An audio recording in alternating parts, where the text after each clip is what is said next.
Hello दोस्तों, यदि आप भी क्लास 11th का एनुअल एग्जाम यानी कक्षा 11वीं की वार्षिक परीक्षा देने जा रहे हैं तो अभी के इस क्लास में मैं कक्षा 11 के भौतिक शास्त्र के यानी फिजिक्स के ऐसे महत्वपूर्ण वायरल प्रश्न लेके आ चुका हूं जो आप सभी को एक परीक्षा में पूछे जाएंगे। जैसा कि आपको बता दूं, बिहार बोर्ड आपका रूटीन जारी कर दिया है जिसमें 17 मार्च को आप सभी को इससे का परीक्षा स्टार्ट है। ठीक, तो मैं सभी को बिल्कुल वैसे ही क्वेश्चन लेके आ चुका हूँ, सभी कोई देख सकते हैं।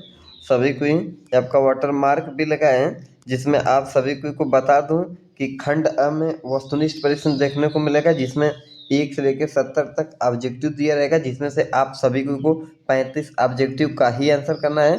तो सभी को एक से निवेदन होगा, क्लास को अंत तक वॉच कीजिए और मेरे चैनल को सब्सक्राइब करके एक बार वीडियो को लाइक कर दीजिए। और लास्ट में मैं बताऊंगा सभी को पीडीएफ कहाँ से मिलेगा। तो चलिए देरी न करते हुए क्वेश्चन पे चलता हूँ। सभी को केवल 35 ऑब्जेक्टिव का ही आंसर करना है। क्वेश्चन नंबर 1 दिया है, यदि vector A dot vector B बराबर 0 तो mod A vector A cross vector B बराबर क्या होगा। तो एक का करेक्ट आंसर हो जाएगा विकल्प नंबर ए 0। 2 नंबर प्रश्न दे रखा है। 2 नंबर प्रश्न, दाब प्रवणता का बीमित सूत्र क्या होगा। तो 2 का करेक्ट आंसर हो जाएगा MLT के पावर -1 यानी डी करेक्ट आंसर। अगला प्रश्न है 3 नंबर प्रश्न दे रखा है, देख सकते हैं। 1 कड़ी में μ0 साइलन 0 का बीमा निम्नलिखित में किस राशि के बीमा के बराबर है। तो राइट आंसर हो जाएगा 3 का ए वेग के। और अगला प्रश्न दे रखा है 4 नंबर, निम्नलिखित में किस राशि का एसआई मात्रक किलोमीटर स्क्वायर एम्पियर की घात में -2 सेकेंड माइनस क्यू लिखा जा सकता है। तो करेक्ट आंसर हो जाएगा 4 का विकल्प नंबर बी प्रेरकत्व। अगला प्रश्न 5 नंबर दे रखा है सभी को ही। एक पिंड के विस्थापन का समीकरण एस बराबर AT प्लस BT स्क्वायर द्वारा दी गई है। तो पिंड का त्वरण क्या होगा। तो 5 का करेक्ट आंसर हो जाएगा विकल्प नंबर बी 2D।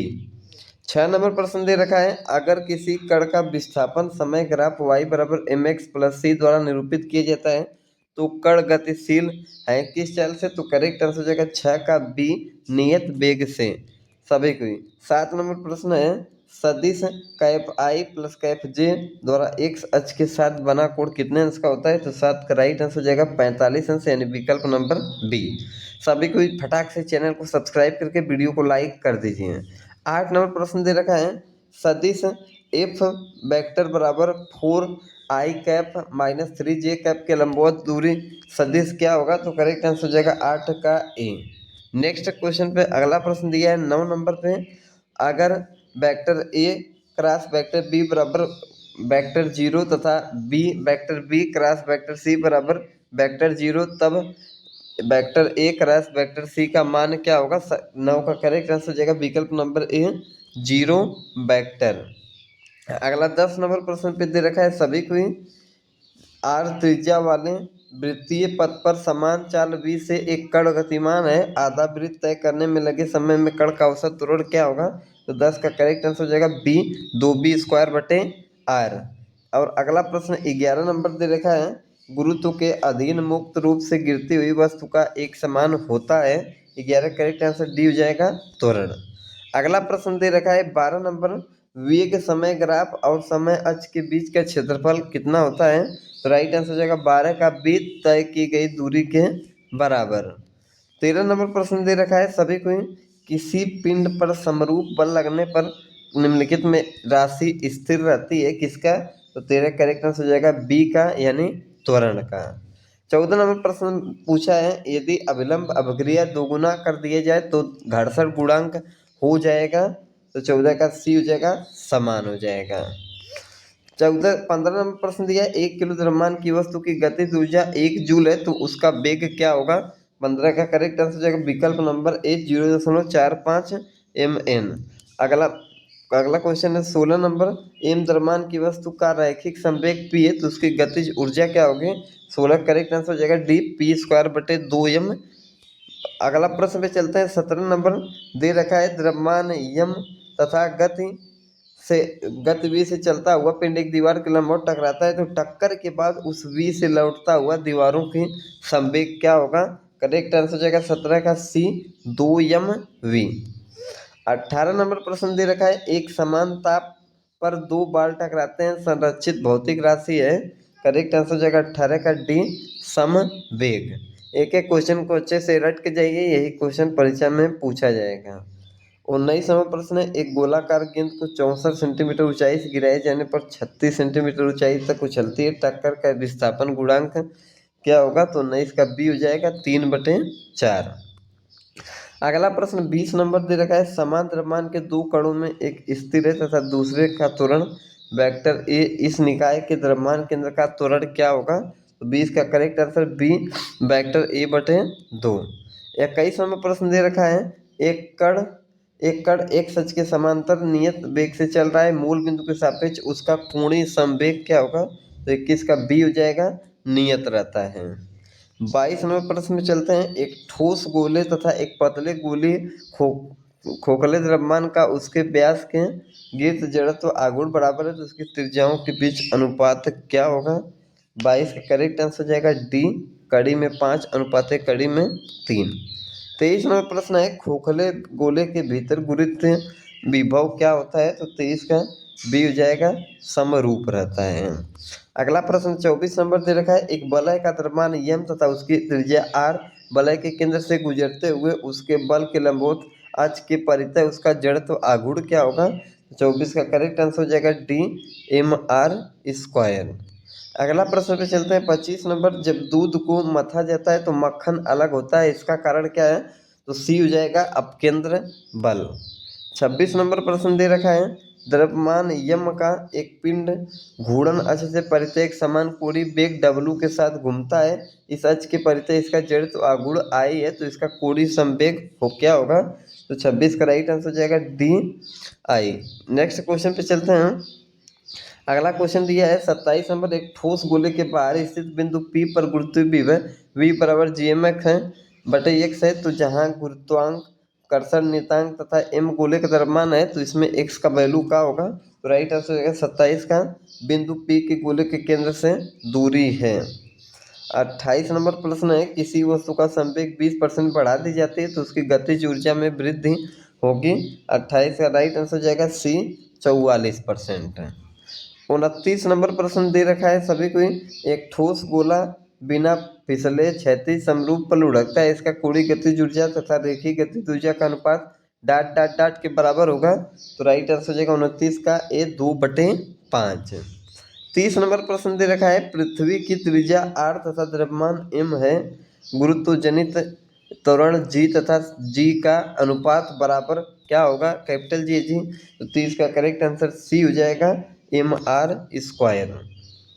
अगला प्रश्न है 31 नंबर, यदि कृत्रिम उपग्रह पृथ्वी की परिक्रमा वृत्ताकार पथ में पलायन वेग के आधे वेग से करता है तो पृथ्वी की सतह से कृत्रिम उपग्रह की दूरी बराबर होगी। 31 का राइट आंसर डी हो जाएगा, 2r के। 32 नंबर प्रश्न दे रखा है, पृथ्वी के किसी उपग्रह की कक्षीय त्रिज्या भू स्थित उपग्रह की कक्षीय त्रिज्या की गुनी है, तो पृथ्वी की उस उपग्रह की परिक्रमा काल बराबर कितना होगा? 32 का राइट आंसर हो जाएगा ए, 8 दिन के। 33 नंबर प्रश्न दिया है, यदि पृथ्वी अपने अक्ष पर पश्चिम से पूरब की बजाय पूरब से पश्चिम की ओर घूम जाती है तो जी का विषुवत रेखा पर क्या होगा? तो 33 का राइट आंसर सी हो जाएगा, पूर्वत रहेगा। 34 नंबर प्रश्न है, सुदृढ़ता गुणांक का बीमीय सूत्र होगा, तो राइट आंसर हो जाएगा 34 का विकल्प नंबर बी। अगला प्रश्न पे चलते हैं 35 नंबर, ताप में वृद्धि से प्रस्थारता गुणांक क्या होगा? तो राइट आंसर हो जाएगा 35 का ए, घटते हैं। मैं सभी को 35 ऑब्जेक्टिव बता दिया हूँ, 35 का ही जवाब देना है। मैं सभी को आगे भी बता देता हूँ 70, ताकि सभी को अच्छे से रट के जाइए। देखिए अगला प्रश्न 40। ठीक, चलिए 5 क्वेश्चन स्टार्ट हो गया है, मिलता है तो उसको भी करा दिया जाएगा अगले क्लास में। तब तक 35 का ही आंसर करना है, सभी को ही रट लीजिए। 40 है, सरल आवर्त गति में वस्तु के विस्थापन और त्वरण के बीच कालांतर होता है, तो 40 का राइट आंसर बी हो जाएगा, 90 अंश। 41 नंबर प्रश्न दे रखा है, जब लोलक का झूलता गोलक अपनी संतुलन स्थिति पार करता है तब उस पर होती है। 41 का राइट आंसर हो जाएगा ए, 0। 42 नंबर प्रश्न है, सरल लोलक का आवर्तकाल होता है, डी हो जाएगा, ध्रुव के विषुवत रेखा पर अधिक होता है। 43 है, एक मात्रा स्प्रिंग निकाय एक बार में दोलन करता है यदि कार क्षैतिज सड़क पर गति से चलता हो तो उसकी आवृत्ति कितना होगी? तो राइट आंसर हो जाएगा 43 का बी बढ़ेगी। 44 है, पानी के बराबर बूंद का व्यास d एवं पृष्ठ तनाव T है तो बूंद के भीतर आर्थिक गति का क्या होगा? तो राइट आंसर हो जाएगा 44 का बी 2t बटे स्मॉल डी।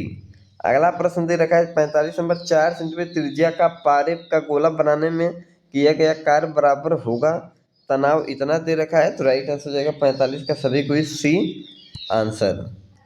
46 है, बर्नौली प्रमेय सिद्धांत किस पर आधारित है? तो राइट आंसर हो जाएगा ऊर्जा संरक्षण पर। सभी कोई एक एक क्वेश्चन को बिल्कुल अच्छे से रट के जाइए। 47 नंबर प्रश्न दे रखा है सभी कोई, किसी द्रव में सीमांत वेग से गिरने वाले पिंड का त्वरण क्या होता है? 47 का करेक्ट आंसर हो जाएगा डी जी से कम। अगला है, अगर r/2 तथा r त्रिज्या वाली दो छोटी गोलियां समान नियत वेग से द्रव में गतिशील हो तो उन पर लगने वाला श्यान बल का अनुपात क्या होगा? तो 48 का राइट आंसर हो जाएगा बी 2:1। 49 नंबर प्रश्न दे रखा है श्यानता गुणांक का बीमा, राइट आंसर हो जाएगा ए। 50 है, संकीर्ण नलियों में द्रवों के प्रवाह के रेनॉल्ड्स संख्या का मान लगभग किसके बराबर होगा? 50 का ए हो जाएगा 1 से 10 के बीच।